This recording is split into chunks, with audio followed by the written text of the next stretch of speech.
L'Espagne donc, comme promis, depuis hier et jusqu'à aujourd'hui, se tient à Madrid la convention du parti d'extrême droite Vox, une convention qui s'inscrit dans le cadre de la campagne des élections européennes, mais d'autres éléments sont en jeu, vous le verrez dans un instant.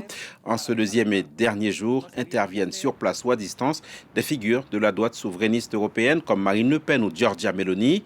Javier Milei, l'ultralibéral président argentin, est également présent à Madrid. Madrid, d'où nous appelle notre correspondante Clara Le Nagar. Bonjour Clara. À quoi peut-on s'attendre en termes de discours, de prise de parole ce dimanche?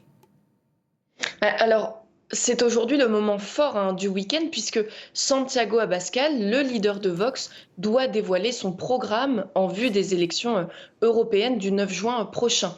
Alors, depuis hier, la traditionnelle fête annuelle du parti s'est transformée en grand rassemblement aux couleurs des élections européennes au palais de Vista Alegre à Madrid, là même où en 2018, Vox avait organisé son premier grand événement qui avait réuni plus de 10 000 personnes. Alors, le palais doit ouvrir ses portes à 11 heures et Santiago Abascal s'exprimera dans la journée avec d'autres membres de son parti. Ce que l'on sait pour le moment, c'est que son programme sera notamment basé sur la défense de la souveraineté des nations européennes, les droits des travailleurs du secteur primaire ou encore la protection des frontières.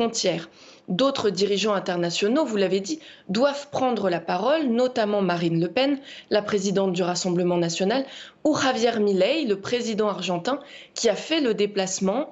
C'était un impératif moral de participer à cet événement, a-t-il dit.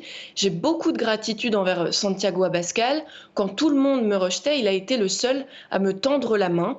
Donc il apporte son soutien au leader de Vox. Et sa présence en elle-même montre que Vox cherche à unifier l'extrême droite non seulement en Europe, mais jusqu'en Amérique du Sud. D'où la prochaine question, Clara. Rappelez-nous les principaux objectifs de Vox avec ce congrès. Mais l'objectif, c'est déjà de stimuler la base électorale du parti. Depuis sa création en 2013, Vox a connu une ascension fulgurante qui a connu un coup d'arrêt aux élections législatives de juillet 2023. Souvenez-vous, Vox avait perdu 19 députés et cet échec avait empêché la constitution d'un bloc des droites. Donc des démissions au sein du parti avaient suivi. Alors aujourd'hui, Santiago Abascal souhaite montrer qu'il représente bien la troisième force politique du pays, mais qu'il a aussi des alliances internationales.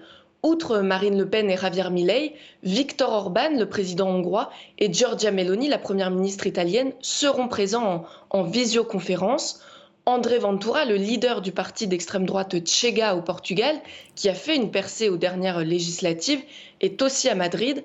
Donc on voit bien que ce rassemblement des grands leaders de l'extrême droite en Europe est significatif dans la perspective des élections européennes, puisque l'extrême droite progresse partout en Europe. Et pour Santiago Abascal, c'est un moyen de montrer que malgré les divergences entre les partis, il y a un front commun contre la politique mondialiste qu'on impose aux nations souveraines, dit-il. Merci beaucoup, Clara Le Nagar à Madrid. Voilà pour Vox en route vers les européennes.